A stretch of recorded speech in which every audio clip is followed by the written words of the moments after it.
เด้อเบิ่งเด้อค่อยไปเด้อเอ้ยไปเอ็ดมาพ่อวันนี้นี่ลงนี่เลยนี่ใกล้ๆนี่โจมคนเดียวเลยนี่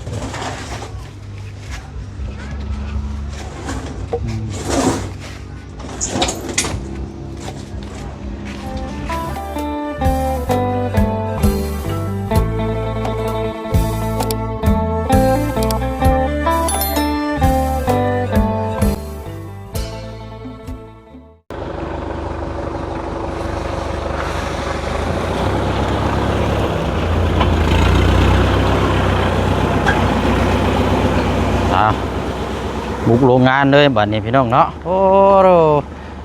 หากมาแต่บ้านน้องคำดีพี่น้องแล้วก็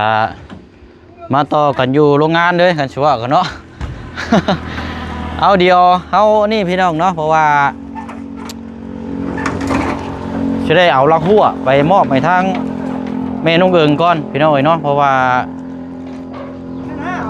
อันน่ะราคานี่เท่าไรก็ดื่มเลย2 เม็ดนี่140,000เนาะตัวนั้นนั่นเซนคือว่า120,000บ่แม่นบ่เม็ดมันตัวไรก็เม็ด50ตัวนี้เม็ด8นี่เท่าไรก็เซน30โดยโอเคฉันเอาใช้เราบ่ได้อยู่บ่เนี่ยเป็นไปตลาดมีคนเปิดบินอยู่บ่ไปนำหัวหน้าเลยก็ได้เราอยู่หัวหน้าเขียนบินและน้องคนก็ได้แสดงไปแป๊บนึงให้เรามาโจทย์ให้ไหนปะเอารถจักรแล่นไปแล้วก็โจมถ่า2 คนนะรถจักรรถพวกกระจับไปแล้วนะเอาตัวใดเม็ด5เอาเม็ด5ดีกว่าเนาะพี่น้อยเนาะเบิ่งก่อนเมื่อวานนี่ทางแม่ป้าเพิ่นฝากมานี่1,300,000พี่น้อยเนาะมันมาคูณเมื่อก่อนอันน่ะเม็ด50นี่เสาละหัวนี่มัน130,000คูณ10โอ้พอดีเลยพี่น้อย โอ้1,300,000กีบเลยอยู่10เสาพอดีเลยพี่น้อยเนาะเนาะเอากราบสวัสดีและสวัสดีพ่อแม่พี่น้องน้ำกันเบิดสุขุสุคนในพี่น้องเด้อเนาะพบเจอกันอีกคือเก่าคือเดิมพี่น้องเนาะเมื่อกี้นี่ก็ไปส่งไม้เนาะบ้านน้องคำดีพี่น้อยจะเฮ็ดกระท่อมเนาะพี่น้องเนาะหลังจากนั้นก็กลับมาแล้วก็มาต่ออยู่นี่อีกบ้านนี้พี่น้อยพอดีแม่น50บ่นั่นน่ะคือสั่นแท้อ๋อมันเฮานอนเนาะกระชับกันกับตัวนี้แล้วเนาะลื่นกระชับ17ตัวนี้เท่าไหร่ฮะอันนี้มัน8ตัวนี้อ๋อเมน5เนาะเรือแรกหันกับพี่น้องเราบ่มีคนสูงเนาะพอได้แอมหัวเฮือนเราพี่น้องเนาะเมตร50ผังลงประมาณจัก10 เซนเดืออยู่เมตร40เนาะก็พอดีแล้วพี่น้องเนาะเอาอันนี้ก็เป็นงบจากทางแม่ป้าเนาะแม่ป้าใจดีอยู่ทางอเมริกาเนาะอยู่ทางต่างประเทศเนาะพี่น้องเนาะก็เมื่อวานนี้เพิ่นฝากมาให้1,300,000กีบให้ซื้อลักหัวจำนวน4เสาพี่น้องแต่ว่าบ่เสียงหรือเอาเบิดตามกำหนดทางแม่ป้าเพิ่นฝากมาเลยเนาะเพราะว่าแม่เพิ่นว่าให้บ่เสียงนี่ฮักเอาค่าน้ำมันบ่เสียงบ่เอาพี่น้องเนาะบ่อยากซอยเล่าให้เป็นลักหัวซะพี่น้องก็เลยซอยเราไปเลยพี่น้องเนาะ1,300,000กีบก็ได้อยู่10เสาเนาะเอามื้อนี้เฮาสิไปเซอร์ไพรส์เล่ามื้อนี้พี่น้องเนาะเพราะว่าเฮาบ่ได้บอกเล่าพี่น้องเนาะทางแม่น้องเอิงแต่ว่าเราอยู่พี่น้องเนาะถามเล็กน้อยว่าเราอยู่พี่น้องเนาะไปเนาะเดี๋ยวรุ่นชมเบิ่งน้ำกันพี่น้องบ่เสียงก็สินั่งรถน้องเพิ่นอยู่นี่แล้วพี่น้อง10เด้อล่ะเด้อเอา10เด้อโอ้ให้ได้เรามาเลยเอา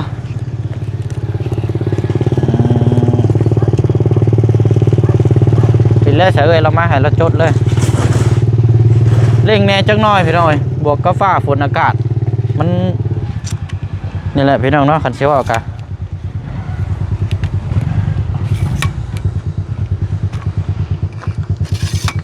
โอ้แม่นหาชิปเลย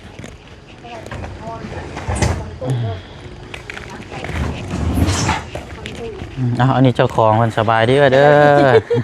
โอ้ยสภาพ โดย สภาพตอนนี้เราไม่ตอนนี้มาบอกลูกแม่ โอ้ยเป็นยังดอกธรรมชาติอันน่ะเอาชิปเลยโดย เอาแบบมาบอกกันเลยเห็นว่าสิเข้ากล้องก็ได้ บ่เลย ไม่ได้ บ่ได้มีการแอคชั่นอย่างได้นี่แบบจี้เราได้นี่นะ จี้แล้วเนาะ จี้จวดเลยเราได้บ่ได้บอกล่วงหน้าได้นี่ ต้องบอกล่วงหน้าเด้อแต่งหน้าทาแป้งเด้อเห็นว่า บ่แล้ว จี้ได้แล้วนี่เอาผังลงประมาณ10 เซนกะโอ้สูงแล้วซ้ำได้อยู่ดอกนี่กะ ของข่อยน่ะมันแปด เพราะว่าอยู่ในกลางหมู่บ้านก็เอาบ่ได้สูงบ่ได้ก็ได้ดอกเนาะแบบนี้ก็เดือแล้วพี่น้องใส่ตะไคร้ให้มันสูงขึ้นจักหน่อยทำเองงบกะพอดีงามเลยโดยลูกน้อง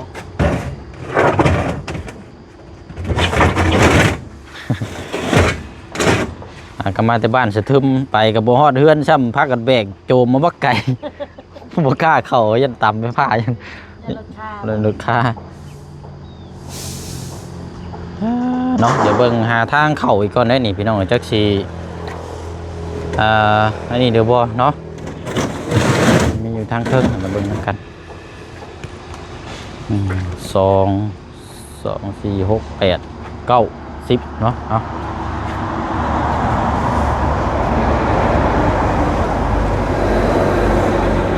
ครบแล้วว่าเนาะเอาเลยอ่ะขอโอนก่อนเป็นเท่าไรก่อนล้านกับ300,000เนาะล้านเท่าไรก่อนแม่นบ่ ล้าน110,000แม่นหา เดี๋ยวเทจะว่า130,000 แม่นบ่เอ้า ตัว2เมตรเป็นเส้นสี่ เส้นซี่เม็ดเช้าน่ะเส้น เมตร8เป็นเส้น3 3บ่เส้นเช้าบ่เส้นเช้าไม่ค่าก็มีราคา เดี๋ยวล้าน2 ตัวเม็ดเป็นนั่นเท่าไรใช่ เส้น3 เส้น3 เอาตัวนั้นแล้วดีกว่าตะกี้เจ้าว่าตัวนี้อีกเจ้าว่า บ่เอาเพราะว่ามันอยู่ใกล้กันเลยเอาว่าเมตร8เป็นเส้น3 อันนี้น่ะแม่นฮะ โดย ขอตัวนั้นได้บ่ เปลี่ยนรับ บ่มันมีงบพอดีเลยนะ ได้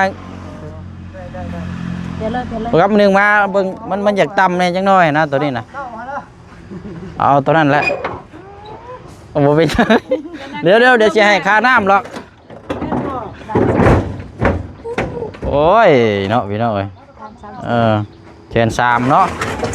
130,000พอดีเนาะได้แล้วครับได้13 อ๋อบ่นี่มันคืออยากสั่นพุ่นเนาะ ล้านกันหา 3,300,000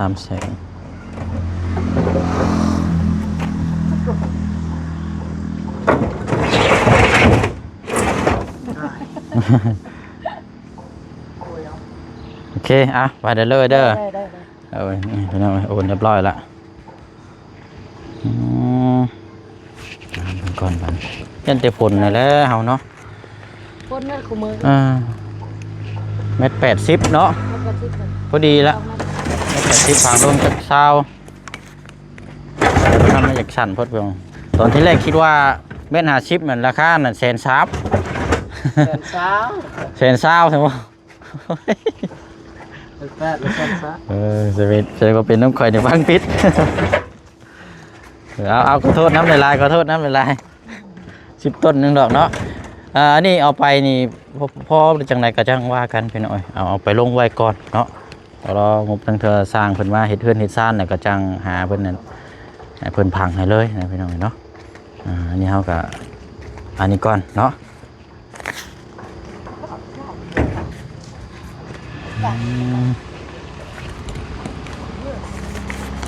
เอาไว้ก็ไว้แหน่กันขละไว้แหน่กันโทษบอตัวนี้ไว้บนถึงไว้เรียนแบบนั้นเลยเรียนมาแบบนี้ เอานุ่มลง อันนี้เล็กอันนี้เนาะเล็กไส้เปลี่ยนเสาแล้วพี่น้อง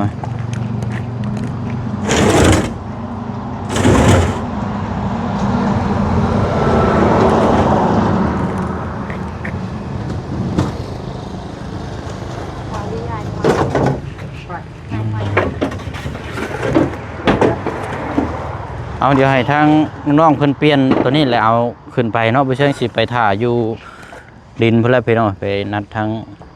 เมนูอื่นไว้ก่อนเนาะเบิ่งเคลียร์สถานที่รับรองนํกัน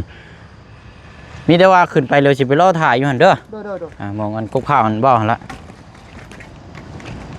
โอ้ยเนาะฟ้าฝนนี่เด้อเด้อได้เด้อโดยจี้เลยเราได้บ่บอกแล้วป้าพี่น้องเนาะเดี๋ยวไปต่อกันอยู่คนละพี่น้องเนาะกินในแม่น้องเอิงเนาะมาหอดได้พี่น้อยเนาะเป็นนี้ได้สภาพอากาศแห้งเนาะสบายดีเด้อโธ่ยังไงเนาะแต่งหน้าแต่งตาปล่อยเยอะนี่พี่น้องเอ้ยเนาะมายืนอยู่ข้างกกล้วยบัดนี้เนาะมื้อนี้หยุดบ่มื้อนี้บ่ได้ไปใช้นะโทษเด้อ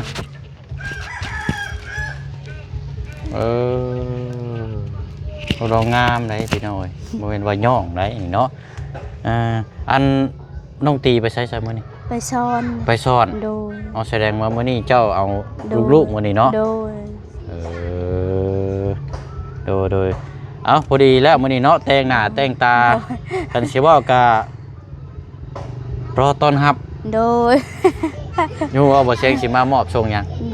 บ่ฮู้เด้อฮะบ่ฮู้ว่ะโดยป้าสัญญาณมาพี่ก่อนเดี๋ยวเบิ่งน้ำกันเนาะโดยนี่เด้อนี่ดินเฮากะสินี่พี่น้อยเอาเสลยเลยก็ได้เนาะเสลยเลยก็ได้หันหน้ามาพี่ก่อนโดยบ่เสียงกำลังสั่งเสาละหัวมาให้โดยจำนวน10เสาเด้อโดยแม่นบ่จักนี่สายจวดชำได้นี่พี่น้องจำนวน10เสาเนาะตามเงินที่ทางเมเจดีที่บ่เสียงแจ้งเมื่อวานนี่เด้อ1 ล้านกับ3 แสนกีบเนาะก็ได้อยู่10เสาพอดีเลยพี่น้อยเนาะเสาต้นละ130,000ความสูงนี่พี่ละเอาแบบคันว่าเจ้าขามห้วนเจ้ายืดคอบนโอ้ขามบ่ได้เลยแล้วเจ้าวันนี่180พี่น้อยความสูงถ้าแม่น้องเอิงนี่สิประมาณ140เนาะ145เอาประมาณนี้แหละพี่น้อยโอเคก็เลยเอา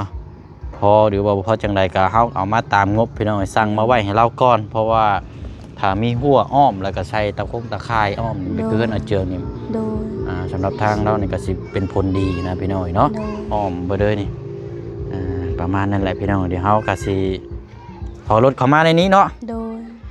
เอาลงเลี้ยงไว้นี่ก็ได้พี่น้องแถวนี้แหละมองใกล้ๆแถวนี้ได้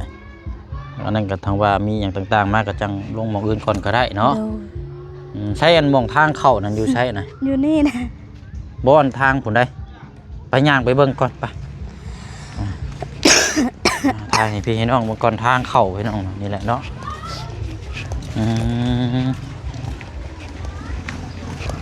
โอ้รถบ่เสียงรถจอดอยู่เทิงพุ่นอันนี้เนาะโดนเข้าอยู่นี่นะโอ้อยู่นี่เนาะโดนมานี่พี่น้องขึ้นมานี่เลยเนาะทางอยู่นี่รถบ่เสียงรถจอดอยู่พุ่นพี่น้องโอ้นี่เด้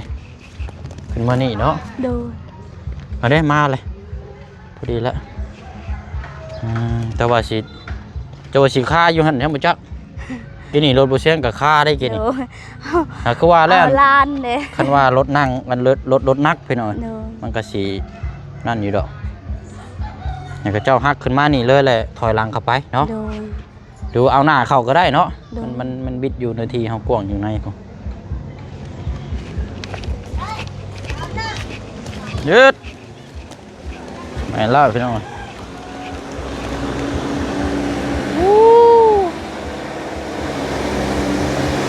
เอ้ย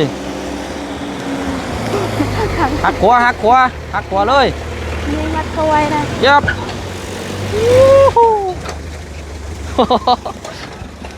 เขาซ้ายตรงเลยซ้ายตรงเลยเบิ่งเด้อเดี๋ยวคอยไปเด้อเอ้ยไปเอ็ด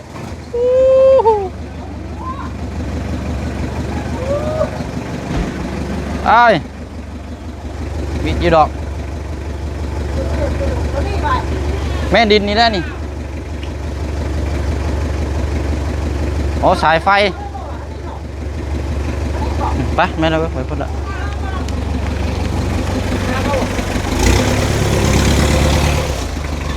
สายไฟได้ยี่ดอกเตะบอก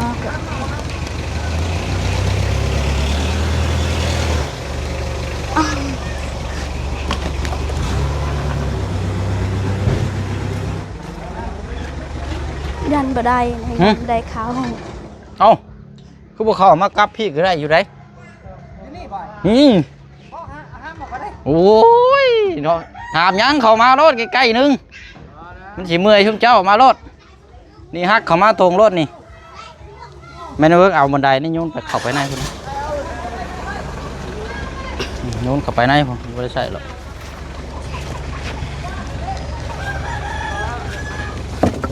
โอเคตรงมาเลยเด้สายชิงครับมาเลยมาด้วยมาพ่อวันนี้นี่ลงนี่เลยนี่ใกล้ๆนี่ว่าใครกูโจมพุ่นนะว่าเนาะโดยอันเด็กน้อยบอกให้เด็กน้อยไปให้นะเนี่ยลูกแม่ไปก่อนเด้อเด็กน้อยเด้อนี่เอาข้าวแจนี่ข้าวแจดิ้มชุดเลยว่าเนื้อทีเขามันอันนี้น้อย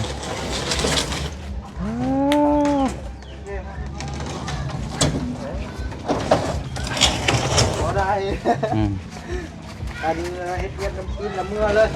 บ่เมื่อแล้วยังบ่ฮอด5 โมงเอาเลี้ยงไว้นั่นนี่ล่ะชิดๆให้อ่านนี่เด้อว่ามันเนื้อที่มันกำกับมานะคันชิว่าก่อนจักสิได้พาแง้มไรได้พี่น้อยเอาเลี้ยงไว้นี่ก่อน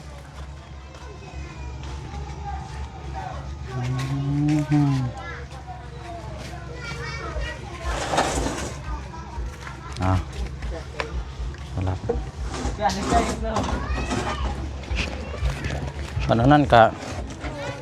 ถอยออกไปก็ได้อยู่มั้งเนาะถอยหักไปได้ก็ได้โจมคนเดียวเลยนี่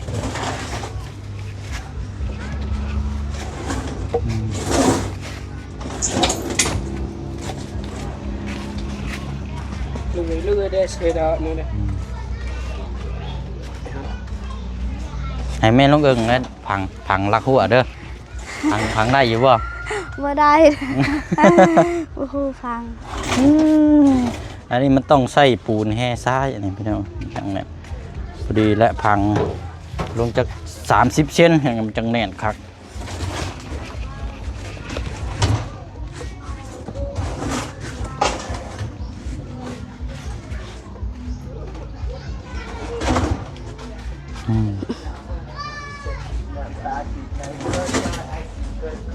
10 ต้นเนาะเดี๋ยวหารเบิ่งพี่น้อย9 คูณ 9 9 คูณ 4ก็36 เฮกตาร์ดินแล้ว36ก็ลบออกซาประตูประมาณจัก3 เมตรเนาะแต่ว่าก็ยัง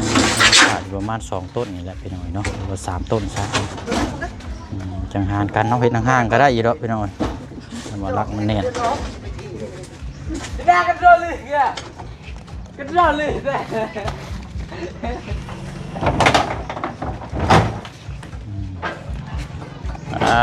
เรียบร้อยเนาะดีแล้วบัดนี้โอ้เอาย่างมาพี่ย่างนะพี่ แล้วก็ยืนเบิ่งคักได้เป็นนิ่งขนาดเลย โดย เอาขอบใจหลายๆเด้อ ขอบใจเด้ เด้อ อ เบิ่งเด้อให้เพิ่นปล่อยล้างงอกพี่น้อย ด้วยเด้อลูกดงเลย หยิบบ่ได้อยู่ดอกเนาะทางมันกว้างอยู่พี่น้อยแต่ว่าคันว่าคือแห่ชายนี่ก็สิใช้รถคันนี้แหละคันว่าใหญ่ก็เข้าบ่ได้พี่น้อยเนาะ โดย เอาโอเคบานนี้มานั่งนี่ก่อนเนาะนี่นั่งลงนี่นี่ได้คักอยู่ว่ะ โดย โอ้ยเนาะดีแต่ว่าฟ้าฝนบ่ตกพี่น้องเนาะฟ้าฝนบ่ตกเช่นก็เลยเร่งงานเนี่ยจักหน่อยพี่น้องแต่ว่าฟ้าฝนตกมานี่มันอยากยากคันสิว่าก็ลำบากหั่นแหละเนาะคันสิว่ากันนี่ได้อ๋อโอเคได้แล้วเนาะวันนี้กัน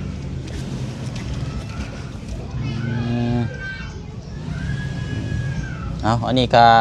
รอให้ทั้ง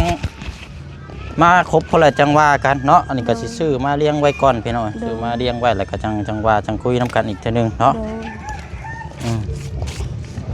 สิต้มวันนี้เนาะ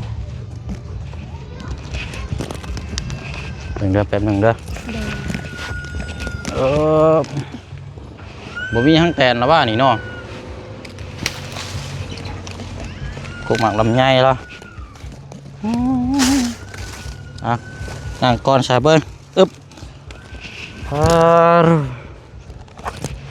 เอากะต้นละ130,000 กีบความยาวนี่180พี่น้องเนาะหน้า10แล้วก็รวมทั้งเบิดนี่10 เสาหรือว่า10 ต้น1,300,000 กีบเนาะอันนี้ก็เป็นเงินของทางแม่ป้าหรือว่าแม่ใจดีเนาะอยู่ทางต่างประเทศแม่เพิ่นก็ฝากมาให้เมื่อวานนี่แหละพี่น้องฝากมาให้กับบ่เชียงก็มาแจ้งตอนแรงแม่เพิ่นฝากมาตอนเช้าแล้วตอนแรงบ่เชียงมาแจ้งเนาะมาแจ้งเมื่อวานนี้วันนี้ก็เลยมื้อนี้ก็ตัดมาก็ซื้อมามอบให้เลยพี่น้องเนาะเพราะบ่เชียงก็อยากเร่งแน่เพราะว่ายันฟ้าฝนนี่แหละพี่น้องเนาะเป็นยังไงดีใจอยู่วะดีใจรักปูนซ้ำเนาะ โดย ระหว่างรักตัวนี้กับตัวข้างหลังนี่เจ้าว่าอะไรคักกว่ากัน ตัวนี้แหละคัก โอ้ยเมนนี่บ่ แม่นอันนี้นี่กันมันก็อีกเดี๋ยวนึงได้เนาะ โดยเอาตามนั้นแหละแบบนี้อันนี้บินบ่เป็นหยังเราจะเก็บไว้เลยรถมันใช้จ่ายเลยเฮาฮู้นํกันอยู่ในคลิปแล้วพี่น้อยเนาะโดยยังบ่ทันได้กินข้าวได้นี่เช้านะ 10 โมงปลายเลยข้าวเช้าพี่น้องจะว่ากินนมไปแล้ว2 กล่องบ่เชียงซื้อนมมาไว้ตู้เย็นเป็นแพ็คพี่น้อยเนาะเพราะว่าเฮาออกมาเวียงเช้าแบบนี้แหละก็เลยยันบ่มีเวลากินข้าวนอกจากได้ประมาณเฮาได้เวกก่อนจักประมาณ 2-3 คลิปแล้วบ่เชียงจะไปกินข้าวเช้านะพี่น้องเนาะคันสิว่าก็มันเป็นกฎเกณฑ์ของบ่เชียงเองพี่น้องเนาะคันสิว่าก็ตั้งระบบใช้ตัวเองแต่บ่เฮ็ดแบบนี้มันก็บ่ได้งานนะพี่น้องก็ได้ว่าเอาแล้วตัวนี้ก็จังสิไปกินข้าวกินน้ำแล้วก็ช่วงแรงๆเดี๋ยวช่วงประมาณนั้นเดี๋ยวสิเข้ามาหาอีกเทื่อนึงเนาะมีแต่ว่าวันนี้ดีใจน้ำเด้ออันนี้เอาไว้นี่ก่อนเนาะพี่น้องจังว่าจังคุยน้ำกันเนาะเรื่องเรื่องบ้านเฮือนซ่านกะหลายคู่หลายคนกะออกความคิดเห็นกะกันสิว่าก็ต่างความคิดเห็นเนาะพี่น้องเนาะมีแต่ว่าคลิปบ่แรงเนาะบ่เชียงสิมาสรุปว่าเฮือนแม่น้องเอิงนี่สิเอาทรงแบบใดสไตล์แบบใดพี่น้องเนาะเดี๋ยวตอนแรงเดี๋ยวมาหามฮู้น้ำกันนะพี่น้องเนาะว่าสิเอาทรงบุเล่นไปคือเฮือนอาเจืองบ่หรือว่าสิเอาแบบคือเฮือนบ่ตะโลตอนแรงมาเฉลยน้ำกันเนาะพี่น้องเนาะอันนี้ก็ขอมุกขอบใจทาง FC ที่ให้ความสำคัญในช่องของทางบ่เชียงแล้วก็ที่ติดตามเคสเนาะพี่น้องเนาะเบิ่งแย่งน้ำกันบ่ป้าบ่ทิมคำสู้เบิ่งน้ำกันนี่แหละพี่น้องเนาะไปบัดนี้เนาะมีแต่ว่ามอบเสาให้ได้เรียบร้อยบัดนี้พี่น้องเนาะทางแม่น้องเอิงก็อยากให้ทางขอมุกขอบใจทางแม่ป้าใจดีเด้อว่าไอยังอีกเนาะ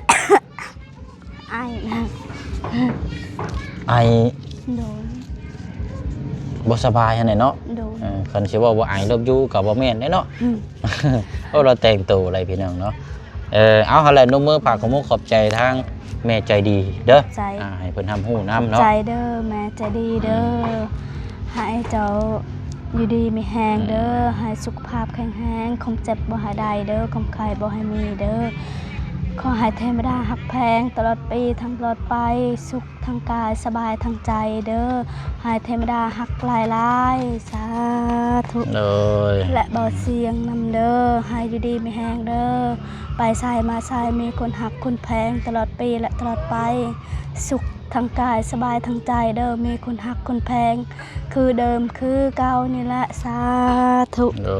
ย FC กับปลาลุงคือกันเด้อให้อยู่ดีมีแหงมุดสุขูมุดสุขคนเด้อให้เทวดาหักแพงหลายความเจ็บบ่ให้ได้ความไข้บ่ให้มีเด้อขอให้เทวดาหักแพงตลอดปีทั้งตลอดไปและสุขทางกายสบายทางใจเด้อให้อายุยืนยาวขอให้เทวดาหักแพงหลายขอให้